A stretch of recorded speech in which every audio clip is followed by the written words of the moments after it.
ஓம் சாந்தி. எல்லோரும் சந்தோஷமாக இருக்கிறீங்களா? இப்போ நாம் பார்க்க போகிறது வந்து ரொம்ப ரொம்ப ரொம்ப ரொம்ப முக்கியமான டாபிக். குழந்தைங்களுக்கும் சரி, பெரியவங்களுக்கும் சரி. இப்போ சமீபமாக ஒரு பிரபலமான புலனாய்வு பத்திரிகை ஆசிரியர் சொல்லியிருந்தார், நான் விஜயகாந்த் மரணத்திற்கு போகணும். அவரே ஹாஸ்பிட்டலில் இருந்திருக்கிறாரு. சொல்லாமல் இல்லாமல் போய் பார்க்குறாரு.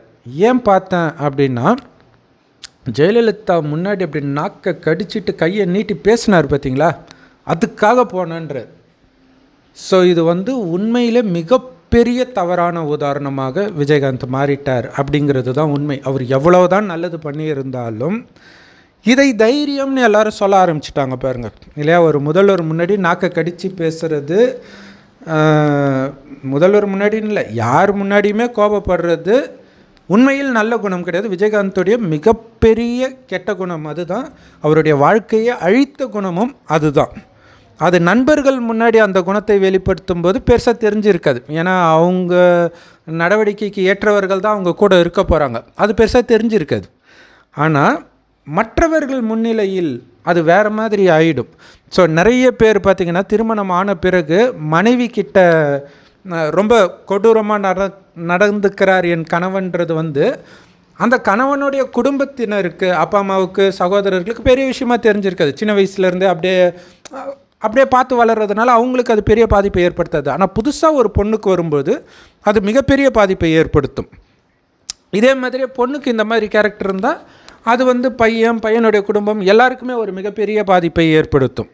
ஸோ உண்மையிலே பிக் பாஸ் நிகழ்ச்சியில் இந்த மாதிரி நம்முடைய பலகீனத்தினால என்னென்ன பிரச்சனை வருது அப்படிங்கிறது தான் பிக் பாஸ் நிகழ்ச்சியில். நீ எப்படி என்னை இப்படி சொல்லலாம், நீ எப்படி கையை காட்டி பேசலாம், நீ இப்படி சொல்கிறதுக்கு உனக்கு அதிகாரம் கிடையாது, இந்த மாதிரி விஷயங்களே வரும். இது சாதாரண ஒரு விஷயமாக தான் அவங்களுக்கு தெரிஞ்சிருக்கும். ஆனால் மற்றவங்களுக்கு அது அப்படி தெரியல. இன்றைக்கி அது எப்படியெல்லாம் எடுத்துகிட்டு போய் விடும் அப்படிங்கிறதுக்கு ரெண்டு முக்கியமான உதாரணங்கள் அமெரிக்காவில் நேற்றும் இன்றைக்கும் நடந்திருக்குது. நேற்று என்ன நடந்தது அப்படின்னா, கோர்ட்டில் ஒருத்தர் வந்து நிறைய டொமஸ்டிக் வயலன்ஸ், அதாவது வீட்டில் மனைவி அடிக்கிறது அந்த மாதிரி விஷயங்கள்லாம் பண்ணியிருக்கிறாரு. ஸோ என்னென்ன தப்பு பண்ணார், அந்த கடைசியில் அந்த தீர்ப்பு கொடுக்கறதுக்கு முன்னாடி அவங்க தரப்பு நியாயத்தை கேட்பாங்க இல்லையா. ஸோ அப்போ அவர் வந்து பேசிக்கிட்டு இருக்கிறார். பேசி முடித்த உடனே ஒரு லேடி ஜட்ஜு தான் அவங்க வந்து தீர்ப்பு கொடுக்கணும். அது வரைக்கும் அந்த லேடி ஜட்ஜி நல்லா தான் பேசிகிட்டு இருந்தாங்க. அப்புறம் என்ன சொல்கிறாங்கன்னா, now it's time he should taste something else அப்படின்றாங்க.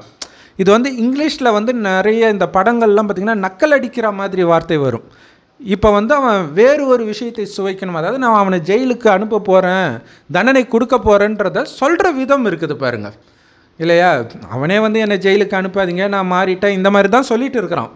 ஆனால் அந்த வார்த்தை வந்து அவனை ட்ரிகர் பண்ணி ஒரு செகண்டில் எப்படி தான் அவ்வளோ ரொம்ப டிஸ்டன்ஸில் தான் அவன் இருந்து பேசுகிறான்.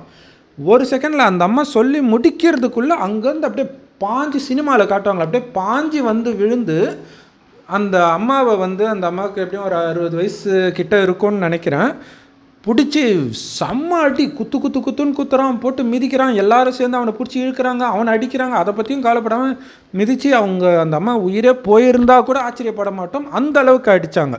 ஸோ இதுக்கு காரணம் என்னென்னா, அந்த ஒரு வார்த்தையை நம்ம எப்படி யூஸ் பண்ணுறோம். இப்போ வீட்டில் வந்து நம்ம சாதாரணமாக யூஸ் பண்ணுவோம், ஆனால் அதே வார்த்தை நம்ம வாழ்க்கையை அழிச்சிடும் பிற்காலத்தில். விஜயகாந்த் அவர்களுக்கு அதான் நடந்திருக்குது. அடுத்தது இது வந்து நடந்தது லாஸ் வேகஸ். இப்போ சொல்ல போகிற சம்பவம் வந்து அயோவான்ற இடத்துல நடந்திருக்குது. ஸோ அமெரிக்காவில் வந்து அடிக்கடி ஒரு விஷயத்தை வந்து நடக்கிறதுனாலே அதை கேர்லெஸ்ஸாக எடுத்துட்டோம். அது என்ன அப்படின்னா, அடிக்கடி ஸ்கூலில் வந்து பசங்க துப்பாக்கி எடுத்துகிட்டு வந்து சுட்டுருவாங்க மற்ற பசங்களை. ஸோ அந்த மாதிரி விஷயம்தான் நேற்றும் நடந்துச்சு. கடகடன் சுட்டுருக்குறான். அதில் ஒருத்தர் 6வது படிக்கிற பையன் இறந்துட்டான். இன்னும் 5 பேர் வந்து சீரியஸாக இருக்கிறாங்க. சுட்டவன் வந்து 17 வயசு பையன், அதாவது நம்ம ஊரில் +1 +2 படிக்கிற பையன். ஆக்சுவலாக அந்த பையன் வந்து ரொம்ப ரொம்ப நல்ல பையனா, அந்த சுட்ட பையன். எல்லாருமே சொல்கிறாங்க ரொம்ப அமைதியான பையன்றதுனாலே அவனை வந்து மற்றவங்க எல்லாம் புல்லிங் பண்ணுவாங்களாம். ஏய் பழம் மாதிரி இருக்கிற அப்படிலாம் இங்கே சொல்லுவாங்களே, என்னடா பழம் அமைதியாக இருக்கிற அப்படின்னு ஓட்டுறது வந்து ஸ்கூலில் நடக்கும், காலேஜில் நடக்கும். இது பெரிய பிரச்சனையாகலாம் மாறும், தற்கொலை பண்ணுறதுக்கெலாம் இது ஒரு காரணமாக ஆகும். ஸோ அந்த மாதிரி இந்த பையனை வந்து பண்ணியிருக்கிறாங்க. இவன் அமைதியாகவே இருந்திருக்கிறான். அடுத்தது ஒரு டைம் என்ன ஆச்சுன்னா அவனுடைய தங்கச்சிக்கும் இதே விஷயம் நடக்குது. தங்கச்சி கூட போகும்போது தங்கச்சியும் சேர்ந்து ஓட்டுறாங்க. இது அவனுக்கு கொஞ்சமாக வெறி ஏற்றுது. அப்போ அவன் என்ன பண்ணுறான் அப்படின்னா, ஸ்கூல் பாத்ரூம்குள்ளே போய் அவனே டிக்டாக் எடுக்கிறான். வெயிட் பண்ணிட்டு இருக்கிறேன் அப்படின்னு என்ன அர்த்தம்? மீண்டும் இந்த சம்பவம் நடக்கும்போது அவங்கள கொல்வதற்கு நான் வெயிட் பண்ணுறேன் அப்படின்னு டிக்டாக் போட்டுட்டு தான் அந்த ஸ்கூல் ஆரம்பிக்கிறதுக்கு முன்னாடி எல்லாம் வர ஆரம்பிப்பாங்களே, அவன் நிறைய பேர் கொலை பண்ணணும்னு நினச்சான். பட் அப்போ கொஞ்சம் பேர் தான் வந்திருக்கிறாங்க. அப்போ கடன்னு சுட்டுருக்கிறான். அதுக்குள்ளே என்ன ஆயிடுச்சுன்னா கடைசியில் அவனையும் சுட்டுக்கிட்டான், அவனுமே இறந்துட்டான். இப்போ இந்த மாதிரி விஷயம் நடந்துச்சுனாலே என்ன பண்ணுவாங்க அமெரிக்காலெல்லாம், அவன் ஏன் இப்படி ஆனான்னு ஆராய்ச்சி பண்ணுவாங்க. அது ரொம்ப முக்கியமான விஷயம், அமெரிக்கா கிட்ட கற்றுக்க வேண்டிய முக்கியமான விஷயம் என்ன அப்படின்னா, அவனுடைய சோஷியல் மீடியாவில் போய் பார்க்குறாங்க, ஒரு வெறித்தனமான பாட்டு போட்டு அப்படி துப்பாக்கி மாதிரி குச்சியை வச்சுருக்கிறது, இந்த மாதிரி ஒரு வெறித்தனமான கோபத்தை தூண்டக்கூடிய ஒரு பாட்டு பேக்ரவுண்டில் ஓடுற மாதிரி நிறைய டிக்டாக் வீடியோஸ் மாதிரி அவன் போட்டு வச்சுருக்கிறான். இதுக்கு முன்னாடி சீரியல் கில்லர் ஒருத்தர் அவருமே இதே மாதிரி சோஷியல் மீடியாவில் அதே பாட்டு போட்டு வச்சுருந்தார். அப்போ ஒரு மிருக குணத்தை தூண்டக்கூடிய அந்த பாடல் இப்போ உங்களுக்கு தெரிஞ்சிருக்கும். விஜயோடைய லியோ படத்தை எடுத்த லோகேஷ் கனகராஜை அவர் மேலே கேஸ் போட்டிருக்கிறாங்க. இவர் மனநலம் பாதிக்கப்பட்டவர், இந்த அளவுக்கு மோசமாக வன்முறையை படத்தில் எடுக்கிறார். இப்போ வர எல்லா படங்களும் அப்படி தான் இருக்குது இல்லையா? ஜெயிலர் ஆகட்டும், அதுக்கு முன்னாடி விக்ரம் ஆகட்டும், இப்போ லியோவாகட்டும், இப்போ இது ஒரு ட்ரெண்ட் ஆகுது. இது எந்த அளவுக்கு மனிதனை வெறி கொள்ள செய்யும் அப்படிங்கிறது அவங்களுக்கு தெரியல. ஆட்டோ சங்கர் எத்தனை வருடமாகி அவர் இறந்து, அவர் சொன்னார், இந்த திரைப்படங்கள்னால தான் நான் காமத்தில் விழுந்ததுக்கும் காரணம், நான் இந்த மாதிரி கொலைகாரன் ஆனதுக்கும் காரணம். ஸோ அவங்க இதுக்கு பொறுப்பேற்கணும்னு சொன்னார். எதுவுமே மாறலையே. எம்ஜிஆரே சொல்லியிருக்கிறார், ஒரு மேடையில் சொல்லியிருக்கார், வெறும் வன்முறை ஆபாசம் மட்டுமே இன்றைக்கி படத்தில் இருக்குது, எந்த விதமான நல்ல மெசேஜும் இல்லைன்னு அவர் சொல்லியிருந்தார். ஆனால் எல்லோரும் என்ன நினச்சிட்டாங்க, அவர் ரஜினி மேலே உள்ள காழ்ப்புணர்ச்சினால் ரஜினி படத்தை டார்கெட் பண்ணி சொல்லிட்டாரு, அப்படி பேச ஆரம்பிச்சிட்டாங்க. குறிப்பாக இந்த மாஸ் ஹீரோ படத்தை பார்க்குறவங்க கண்டிப்பாக சைக்கோவாக தான் மாறுவாங்க. இப்போ நீங்கள் பார்க்கலாம் படங்களில், இப்போ ரவுடி பேபி சூர்யா நிறைய பேர் பார்த்தீங்கன்னா அந்த மாஸ் ஹீரோ டைலாக் சொல்லுவாங்க. அந்த படத்தை பார்த்து அவங்க எந்த அளவுக்கு மோசமாக மாறி இருக்கிறாங்க அப்படிங்கிறதுக்கு ஒரு முக்கியமான காரணம், மாஸ் ஹீரோன்னு என்ன சண்டை தான் போடுவாங்க. அவனை ஒருத்தன் கோபப்படுத்துவான், உடனே ஒரு வில்லனோட பயங்கரமாக கத்துவார், அடிப்பார். அதை பார்க்கும்போது என்ன தெரியுமா, அது ஏன் உங்களுக்கு பிடிக்குது தெரியுமா? உங்களுக்குள்ளே இருக்கக்கூடிய மிருக குணத்தை தூண்டுது. யோசிச்சு பாருங்கள், அந்த பையன் அமைதியான பையன், இப்போ சுட்ட பையன், ஆனால் இந்த பாடல் அவனை கொலை பண்ண வைக்கிது அப்படின்னா அமைதி இல்லாத பையனை அது எந்த அளவுக்கு மிருகமாக மாற்றும்னு யோசிச்சு பாருங்கள். ஸோ அதனால தான் மாஸ் ஹீரோ படத்தை பார்க்குறது தண்ணி அடிக்கிறத விட மோசமான பாவச் செயல். ஸோ குழந்தைங்களை இப்போ குடும்பத்தோடு பார்க்குறாங்க, அதில் ஒரு குத்து டான்ஸ் வருது அப்படி இப்படின்னு பார்க்குறாங்க. ஆனால் அந்த பாட்டில் வர லைன் உங்களுக்குள்ளே போயிட்டு இருக்குதுன்றதை புரிஞ்சுக்கணும். ஸோ உலக அழிவை நோக்கி இதெல்லாம் எடுத்துகிட்டு போகுது. ஸோ சினிமாவை இப்போ இப்படி தான் எடுக்கணும்லாம் சொல்ல முடியாது. சினிமா பார்க்குறத கட் பண்ணுங்க இல்லையா? சில பெந்தகோஸ்து கிறிஸ்தவ குடும்பத்தினர்லாம் சினிமாவுக்கே போக மாட்டாங்க, அது ரொம்ப நல்லது. மேபி அவங்க இனத்தில் இந்த மாதிரி தவறு நடக்கிறது கம்மியாக கூட இருக்கலாம். இப்போ நம்ம ஜாதி மதத்தை வச்சு பிரிக்கக்கூடாதுன்றதுக்காக அந்த மாதிரி கணக்கெடுக்க மாட்டுறாங்க. எடுத்தால் தெரியும். அந்த மாதிரி சினிமாவை பார்க்காதவர்கள் வன்முறை இந்த மாதிரி சமூக விரோத செயல்களில் ஈடுபடாமல் இருக்கலாம். ஸோ இதில் முக்கியமாக இந்த கலாய்க்கிறது, ஓட்டுறது, இது பார்த்திங்கன்னா ரொம்ப ஃபேமஸாக கவுண்டமணி செந்தில் ஜோக்கு எதுக்காக ஓடிச்சு? இதனால தானே ஓடிச்சு இல்லையா? கவுண்டமணி செந்திலை போட்டு அடிச்சுக்கிட்டே இருப்பார். ஸோ அப்போ அதை பார்க்குறவனுக்கு என்ன தோணும்? ஓ இப்படி பண்ணலாம்பில் இருக்குன்னு தோணும். எனக்கு தெரிஞ்சு காலேஜில் இந்த மாதிரி பண்ணவங்கலாம் இருக்கிறாங்க. கம்முன்னு இருக்கிற பையனை டார்கெட் பண்ணுறது, கம்முன்னு இருக்கிற பெண்ணை டார்கெட் பண்ணுறது, அசிங்கமாக இருக்கிற பெண்ணை டார்கெட் பண்ணுறது, இதெல்லாம் நானே பார்த்துருக்குறேன். நான் காலேஜ் படிக்கும்போதே 20 வருஷம் முன்னாடியே. அப்போ இப்போ எப்படி இருக்கும்னு நினச்சி கூட பார்க்க முடியல, அவ்வளோ பயமாக இருக்குது. இங்கே 2 விஷயம் பார்க்கணும். அந்த மாதிரி பேசுகிறதும் தப்பு, ஆனால் அதை நாம் தடுக்க முடியாது. உலகம் மோசமாக தான் ஆயிடுச்சு. ஆனால் நம்ம என்ன பண்ணணும்? அப்படி என்ன பண்ணாலும் இந்த காதில் வாங்கிட்டு அந்த காதில் விட்டுட்டு போய்கிட்டே இருக்கணும். இந்த காலேஜில் ரேகிங்னு சொல்லுவாங்களே, அது தவறான செயல் தான். ஆனால் அப்படி பண்ணாலும் அமைதியாக நீங்கள் பாட்டுக்கு சிரிச்சுக்கிட்டு போயிட்டே இருந்தீங்கன்னா உங்களை ஒன்றுமே பண்ண மாட்டாங்க.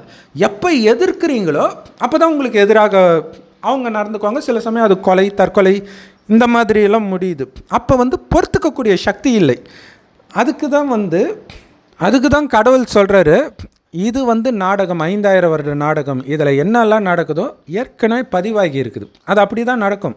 அதில் நன்மை இருக்கும். அதாவது நமக்குள்ள மிருக குணத்தை தூண்டுறதுக்காக அது நடக்குது.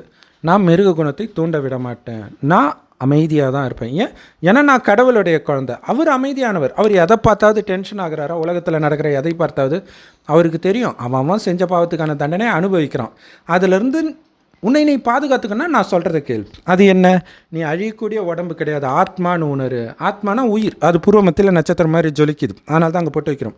அந்த உயிரோடைய அப்பா தான் சிவத்தந்தை. அவர் செம்பொன் நிறமான ஒளி உலகத்தில் நட்சத்திரம் மாதிரி இருக்கார். ஸோ செவ்வானத்தில் நட்சத்திரம் மாதிரி சிவத்தந்தையை நினைவு பண்ணிக்கிட்டே இருக்கணும். அவர் கொடுக்குற ஞானம்தான் முரளி அப்படின்னு எல்லா பிரம்மகுமாரிகள் ராஜயோக தியான நிலையத்திலும் முற்றிலும் இலவசமாக கிடைக்குது. யூடியூப் வெப்சைட்ஸில் இருக்குது. அதோட லிங்க் இந்த வீடியோ கீழே டிஸ்கிரிப்ஷனில் கொடுக்குறோம். ஸோ அந்த முரளியை கேட்கணும். அந்த முரளியை பற்றி மட்டுமே நாள் முழுவதும் சிந்தனை பண்ணிகிட்டு இருக்கணும். சிவபெருமானுடைய நினைவிலே இருக்கணும். ஏன்னா உலகம் அழியிறதுக்கு 100 வருடம் முன்பு இந்த ஞானத்தை கொடுக்கிறார். அவர் வந்து 87 வருஷத்துக்கு மேலே ஆயிடுச்சு. அப்படின்னு என்ன அர்த்தம்? அழிவு கிட்ட வருது. அதனால தான் உலக சீற்றம் இந்த மாதிரி விஷயங்கள்லாம் நடக்குது. இதோ ஜப்பானில் 200க்கு மேலே நிலநடுக்கம் ஒரே நாளில் வந்துச்சு. இதோ இன்றைக்கி அமெரிக்காவில் வந்துருக்குது. தொடர்ந்து வந்துக்கிட்டே இருக்கும். தமிழ்நாட்டில் 2 தடவை வெள்ளம் வந்துச்சு ஒரே மாதத்தில். இப்போ மறுபடியும் வரப்போகுதுன்றாங்க. எல்லாமே நடக்கும். கடவுள் சொல்கிறார், நீ என் நினைவில் இருந்தால் உனக்கு ஒன்றும் ஆகாது, பயமே இருக்காதுன்றார். பணிவு தான் பாதுகாப்பு கவசன்றார்.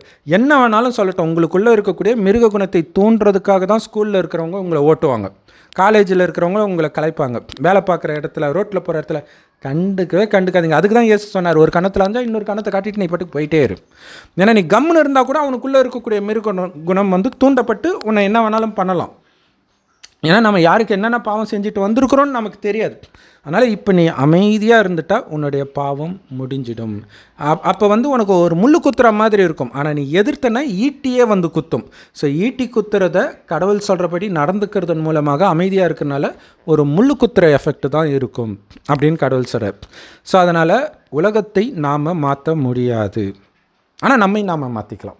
மற்றவர்களுக்கு நான் துக்கம் கொடுக்கக்கூடாது. மற்றவர்கள் துக்கம் கொடுத்தாலும் நான் அதை ஏற்றுக்கக்கூடாது. அது அவனுடைய நடிக்கிறான். நான் கடவுளுடைய நினைவில் நான் அமைதியாக இருக்கிறேன். எதுக்கு அமைதியாக இருக்கிறேன்?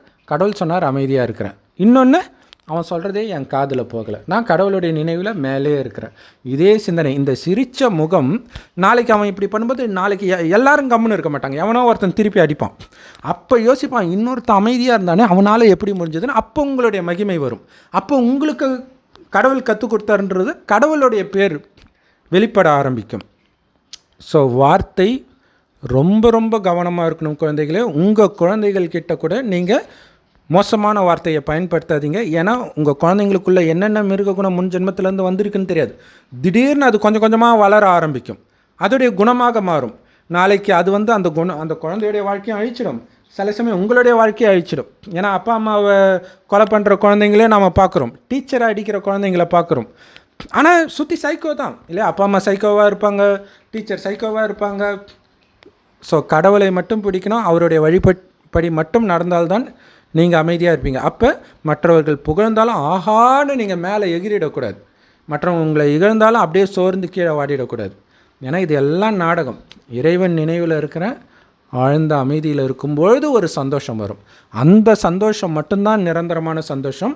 வெளியில் இருக்கக்கூடிய மனிதர்களுடைய வார்த்தையோ பொருளோ வேறு எந்த சந்தோஷத்துக்கு மயங்கினாலும் கடைசியில் ஏமாந்துடுவீங்க. ஓம் சாந்தி. தேங்க்ஸ் ஃபார் வாட்சிங்.